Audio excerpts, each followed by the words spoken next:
अपने इस समाज में इतनी सारी अच्छी चीज़ें हैं, बहुत अच्छी चीज़ें हैं, बहुत सारी चीज़ें हैं जिनको अपन आगे बढ़ा सकते हैं, हम कर सकते हैं। अपन बड़े शहर में जाते हैं, समाज का किसी व्यक्ति का नाम देखते हैं किसी नेम प्लेट पे तो खुशी होती है, और वो खुशी सिर्फ महसूस करने के लिए नहीं होती है, उस खुशी का हमें उपयोग करना चाहिए। किसी भी विभाग में, मैं एम्स में काम करता हूं और मेरे साथ जितने भी लोग और भी समाज के जुड़े हुए हैं, हॉस्पिटल में काम कर रहे हैं, अपने यहाँ का या किसी और भी एरिया के समाज का बंदा आता है तो हम पूरी कोशिश करते हैं कि उनकी सेवा, उनका सहयोग किया जाए। लेकिन कई सारे समाज के ऐसे लोग भी आते हैं जो आते हैं और अपना काम नहीं होने की वजह से वापस चले जाते हैं। ये दुख की बात है। समाज के बच्चों को आपने पढ़ाया है, इतने बड़े हॉस्टल बना करके, इतने बड़े हॉस्टल में लाखों रुपए का डोनेशन दे करके, 10-10 करोड़ का डोनेशन दे करके हमने इस हॉस्टल को बनाया, इसमें हमने बच्चों को रखा, उनको पढ़ाया, तो उनकी शिक्षा का यूज करने का हमें हक है, करना चाहिए। और नहीं करते हैं तो ये हमारी कमी है, और अब नहीं करेंगे तो कब करेंगे। एक समाज का अशिक्षित व्यक्ति यदि हॉस्पिटल में आता है और हम उनके लिए खड़े नहीं रहे तो मुझे लगता है जो समाज ने उस बच्चे के लिए पैसे खर्च किए वो व्यर्थ है, यूज करने चाहिए। पहली बात तो मेरी ये थी। दूसरी बात, कई बार हम लोग भी व्यस्त होते हैं और उनका सहयोग नहीं कर पाते हैं, तो उस व्यक्ति को कोसना बंद करें, उस व्यक्ति से अगली बार सहयोग की उम्मीद रखें कि पहली बार कुछ वजह से हम नहीं कर, हमारी वो सहयोग नहीं कर पाया, अगली बार करेगा। इस उम्मीद के साथ, सौंप के साथ रहना चाहिए हमें। लेकिन कई बार हमें गालियां सुननी पड़ती हैं कि ये व्यक्ति काम नहीं आया, काम का नहीं है। ये वो व्यक्ति बोलता है जिस व्यक्ति का हम काम नहीं आए। लेकिन बस ये निवेदन है, अगली बार की उम्मीद रखें। तो लाखों रुपए का डोनेशन देते हैं तो उसका हमें यूज करना चाहिए। पहला मेरी ये बात थी, और बहुत खुशी और बहुत अच्छा लग रहा है मुझे इस छात्रावास में आने के बाद। 3 साल से मैं इंतजार कर रहा था, मैं हूँ इस कार्यक्रम में कभी, लेकिन उद्बोधन में बोलने की इच्छा नहीं थी मेरी, फिर भी आपसे जो निवेदन किया तो मेरा मन हो गया।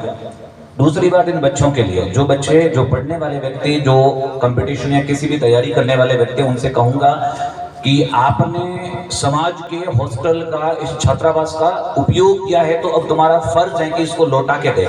मैं आम सिंह जी के व्हाट्सएप स्टेटस देखता हूँ, उस स्टेटस पे इसी हॉस्टल के बहुत सारे बच्चे वापस सहयोग करते हैं, पंखे का, रूम का, बेड का, बहुत सारी चीजों का। और मैं निवेदन करूंगा सभी समाज बंधुओं से भी कि वो बच्चा हॉस्टल में रह करके कहीं आगे बढ़ गया तो उनसे मांग के लीजिए, उनसे बोल के लीजिए कि भाई तेरे इस सक्सेस में समाज का सहयोग रहा है तो वापस दो। और वो आर्थिक सहयोग नहीं दे पाता है तो उसको बोलिए भाई हॉस्टल में आइए और बच्चों का मार्गदर्शन कीजिए समय समय पर। ये उसका फर्ज है, वो अदा नहीं करता तो मैं समझता हूँ वो सक्सेस व्यक्ति नहीं है। जितने भी बच्चे यहाँ पढ़ेंगे और पढ़ करके आगे जाएंगे, उनसे मेरा निवेदन रहेगा कि एक पॉजिटिव एटीट्यूड के साथ रहना। दुकानें भी उनकी चलती है जो सामने वाले बहुत बड़े शोरूम को देख करके भी सामने दुकान खोले और हिम्मत रखता है कि मैं चलाऊंगा। और ये बात यदि आसपास के 4 लोग सुन लेते हैं ना, बिल्कुल आराम से कानों में वो बात चली जाती है ना, तो वो ग्राहक उन्हीं के पास जाते हैं, शोरूम के पास नहीं जाते, दुकानदार के पास जाते हैं, क्योंकि उनको लगता है कि इसमें बहुत बड़ा कॉन्फिडेंस है और ये करेगा, ये दुकान उठेगी नहीं, ये चलेगी, और व्यक्ति उसके पास जाते हैं।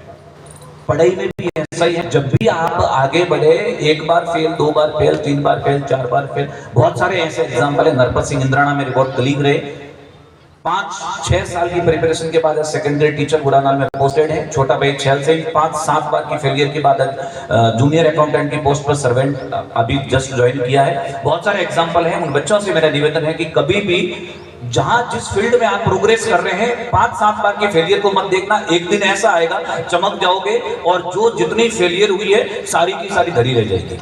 इस एटीट्यूड के साथ काम करना। और दूसरा, मैं बड़े बुजुर्ग माता पिता जितने भी बैठे बच्चों से उनसे निवेदन है कि बच्चों को पढ़ाने का इरादा सिर्फ नौकरी नहीं रखना है, सिर्फ इतना रखना है कि बच्चे का मानसिक विकास होगा, बच्चे का चरित्र विकास होगा, और बच्चा कहीं भी जाएगा तो वो बोलना सीखेगा, चलना सीखेगा, बैठना सीखेगा। ये सिर्फ और सिर्फ इस इस एजुकेशन वाले माहौल में रह करके सीख पाएगा, दुकान पे नहीं सीख पाएगा। तो एटलीस्ट बच्चे को अपन ग्रेजुएट करके बिजनेस में भेजे, एटलीस्ट हमें इतनी कोशिश करनी चाहिए। और इसमें खर्चा नहीं आता, समाज के हॉस्टल है, गवर्नमेंट के कॉलेज है, मुझे लगता है हमें यहाँ तक जाना चाहिए। और एक ने शुरुआत कर ली तो फिर पीढ़ी दर पीढ़ी ये कहानी चलती आएगी, फिर पीढ़ी दर पीढ़ी कहानी चलती आएगी। अंतिम बात जो मैं हमेशा बोलता हूं, इस छात्रावास में यदि आम सिंह जी यहाँ समाज लाइब्रेरी की व्यवस्था करते हैं, लाइब्रेरी में पुस्तक यहाँ इस बड़े हॉल जो बन रहा है इसमें लाइब्रेरी की व्यवस्था करते हैं, तो इसके लिए मेरी तरफ से 51,000 जब भी लाइब्रेरी शुरू करेंगे उस समय के लिए, जब भी लाइब्रेरी स्टार्ट करें, जब भी मन बने मुझे बताएं, पहला डोनेशन मेरी तरफ से लाइब्रेरी के लिए। जितने भी बच्चे यदि आगे जाकर के नर्सिंग के फील्ड में जाते हैं, मेरे जिस फील्ड में मैं हूं उस फील्ड में जाते हैं, तो उनके कंपटीशन की तैयारी, मेरा एक इंस्टीट्यूट है नर्सिंग कंपटीशन की तैयारी करवाता हूं। उस इंस्टीट्यूट में वो बच्चा पढ़ने आए, उसकी 0 फीस के साथ मैं उसकी कंपटीशन की पूरी तैयारी करवाऊंगा।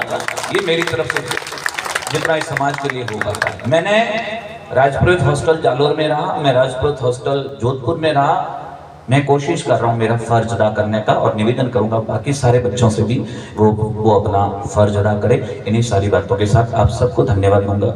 मंचासीन अतिथि, इतना सुंदर मंच, प्रणाम मेरा।